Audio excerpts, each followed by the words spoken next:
الصلاۃ والسلام علیک یا سیدی یا رسول اللہ وعلی آلک و صحابک یا سیدی یا حبیب اللہ۔ حضور سرکار مدینہ علیہ الصلوۃ والسلام نے فرمایا، جب کافر کا آخری وقت قریب ہوتا ہے تو اس کی روح رخصت ہونا چاہتی ہے تو سخت بے رحم دوزخ کے فرشتے جہنم کا لباس پہن کر آ کر اسے خوف زدہ کر دیتے ہیں۔ پھر اس کی روح پرواز کرتی ہے تو زمین اور آسمان کے درمیانی فرشتے اس پر لعنت فرماتے ہیں۔ آسمان کے دروازے اس پر بند ہوتے ہیں۔ ہر دروازہ کی خواہش ہوتی ہے کہ یہ ادھر سے نہ گزرے، ہر دروازے کی طرف جاتے ہیں لیکن اس کی روح کو گزرنے کے لیے جگہ نہیں دیتے، دروازہ بند رہتا ہے، حتیٰ کہ فرشتے اسے نیچے پھینک کر اللہ کے حضور عرض گزار ہوتے ہیں، عرض کرتے ہیں، اے اللہ، تیرا فلاں بن فلاں بندہ آیا، اسے آسمان اور زمین نے قبول نہیں کیا۔ اللہ تعالیٰ فرماتا ہے، اسے واپس لوٹا دو، اسے واپس لوٹا دو، اسے وہ عذاب دکھاؤ جو اس کے لیے عذاب قبر بنایا گیا ہے۔ ایک بات یہاں قابل غور ہے کہ انسان کو کیسا ہونا چاہیے۔ انسان دنیا میں ہر انسان ہے، یہ تو ہر بندہ جانتا ہے، بے شک وہ مسلم ہے، بے شک وہ غیر مسلم ہے، ہر بندہ جانتا ہے کہ ہر انسان نے دنیا سے جانا ہے، لیکن کوئی بندہ ایسا ہوتا ہے جس کے جانے سے دنیا پریشان ہوتی ہے، جس کے جانے سے دنیا غمگین ہوتی ہے، لیکن ایک بندہ جاتا ہے اس کے جانے سے دنیا خوش ہوتی ہے۔ اب آپ سوچئے کہ ہم کیسا بننا چاہتے ہیں، کیسا ہم بننا پسند کریں گے؟ کیا ہم ادھر ہیں تو دنیا خوش ہے یا ہمارے جانے کے بعد خوش ہے؟ ہم کیسے دنیا کو خوش کر سکتے ہیں؟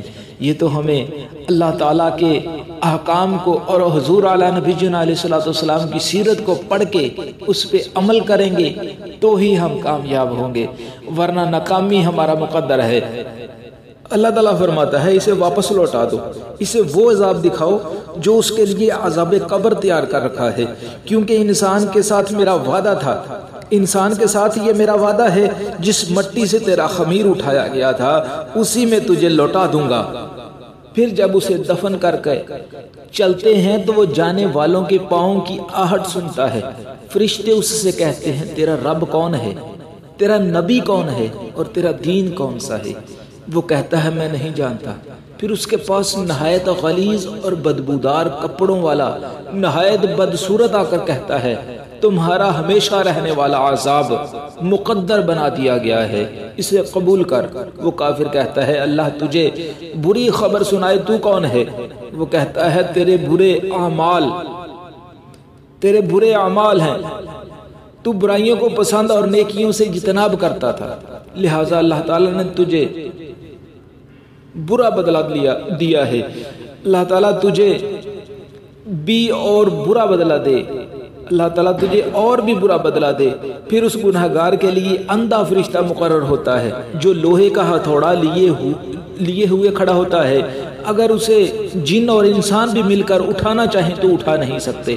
اگر اسے اس ہتھوڑے کو پہاڑ پر مارا جائے تو وہ پہاڑ ریزہ ریزہ ہو جاتا ہے، پھر اسے زندہ کیا جاتا ہے، اس کی چیخ و پکار جن اور انسان کے سوا پوری مخلوق سنتی ہے، پھر ندا ہوتی ہے، اس کے لیے جہنم کی 2 تختیاں بچھائی جاتی ہیں اور ایک دروازہ اس کے لیے کھول دیا جاتا ہے، جہنم کا ایک دروازہ اس کے لیے کھول دیا جاتا ہے، اس کی قبر میں جہنم کا دروازہ کھول دیا جاتا ہے۔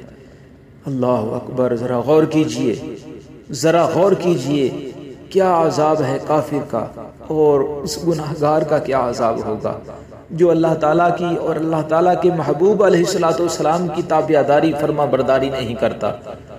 ذرا غور کیجئے، ایک انسان کی اگر ایک بات نہ مانو نا، اگر انسان ایک بات نہ مانے، 2 بات نہ مانے، 10 بات نہ مانے تو وہ انسان اس کو ویسے ہی، والدین بھی اپنے بچوں کو اپنی جائیداد سے، اپنے گھر بار سے آگ کر دیتے ہیں، نکال دیتے ہیں۔ اگر بچہ اپنے والدین کی بات نہ مانے تو اللہ تعالیٰ نے قرآن کریم فرقان حمید میں 100 مرتبہ، علماء قائمین فرماتے ہیں 100 مرتبہ نماز کا حکم فرمایا ہے، 100 مرتبہ۔ تو ہم کتنی پڑھتے ہیں؟ کبھی ہم نے یہ غور کیا ہے کہ اللہ تعالیٰ کی ہم 100 مرتبہ ایک بات کا حکم فرمایا، 700 مرتبہ، وہ کتنی پکی بات ہوگی، وہ کتنی بڑی اور کتنی اہم بات ہوگی جس کا اللہ تعالیٰ نے 700 مرتبہ فرمایا نماز قائم کرو، نماز پڑھو، نماز پڑھنے کا حکم فرمایا، کتنی پڑھتے ہیں؟ ذرا غور کیجئے۔ وہ الگ بات ہے، وہ الگ بات ہے کہ اللہ تعالیٰ نے نجات اور بخشش تو اپنی رحمت سے دینی ہے، اللہ تعالیٰ نے اپنے بندوں کی بخشش اپنی رحمت سے کرنی ہے، کیونکہ حضور علیہ نبی جنا علیہ السلام بھی اللہ تعالیٰ کی رحمت ہیں۔ وَمَا أَرْسَلْنَاكَ إِلَّا رَحْمَةً لِّلْعَالَمِينَ، اللہ تعالیٰ نے اپنے محبوب کو پورے جہانوں کے لیے، جتنے بھی جہان ہیں، ایک جہان نہیں، 2 جہان نہیں، تمام جہانوں کے لیے اللہ تعالیٰ نے اپنے محبوب علیہ السلام کو رحمت بنا کر بھیجا ہے، رحمت للعالمین بنا کر بھیجا ہے۔ تو اللہ تعالیٰ نے اپنے بندوں کی بخشش بھی یا اپنی رحمت سے کرنی ہے یا اپنے محبوب علیہ السلام کی شفاعت سے کرنی ہے۔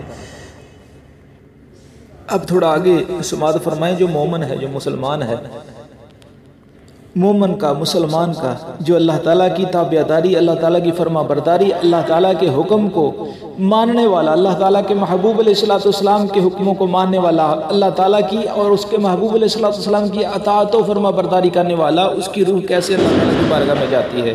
حضرت ابو ہریرہ رضی اللہ تعالیٰ عنہ سے روایت ہے کہ رسول اللہ صلی اللہ تعالیٰ علیہ وسلم نے فرمایا، مومن پر جب موت کا وقت نزدیک آتا ہے تو فرشتے ریشم کے ایک کپڑے میں مشک اور ریحان کی ٹہنیاں لاتے ہیں۔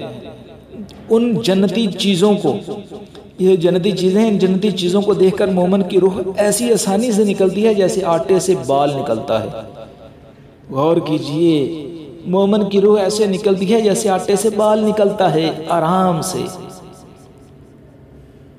اور پھر اسے کہا جاتا ہے، اے نفس مطمئن، اپنے پروردگار کی طرف خوش اور پسندیدہ ہو کر لوٹ جا، اللہ تعالیٰ کی تیار کردہ راحتوں اور عزت کی طرف جا۔ اور جب روح نکل جاتی ہے تو اسے اس مشک اور ریحان میں رکھ کر اوپر سے ریشم لپیٹ کر جنت کی طرف لے جایا جاتا ہے۔ اللہ اکبر، ذرا غور کیجئے، ہمارے اندر ایسی خواہش کیوں نہیں آتی؟ ہمارے اندر، یا اللہ ایسی ہمارے اندر خواہش ڈال دے کہ یا اللہ ہم تیرے نیک بندوں میں شامل ہو جائیں، یا اللہ ہم تیرے برگزیدہ بندوں میں شامل ہو جائیں، یا اللہ تیرے محبوب علیہ السلام کی رحمت کی چادر کے نیچے ہمیں یا اللہ جگہ عطا فرما، یا اللہ ہم پہ رحم فرما، یا اللہ ہم پہ کرم فرما، آمین برحمتک یا ارحم الراحمین۔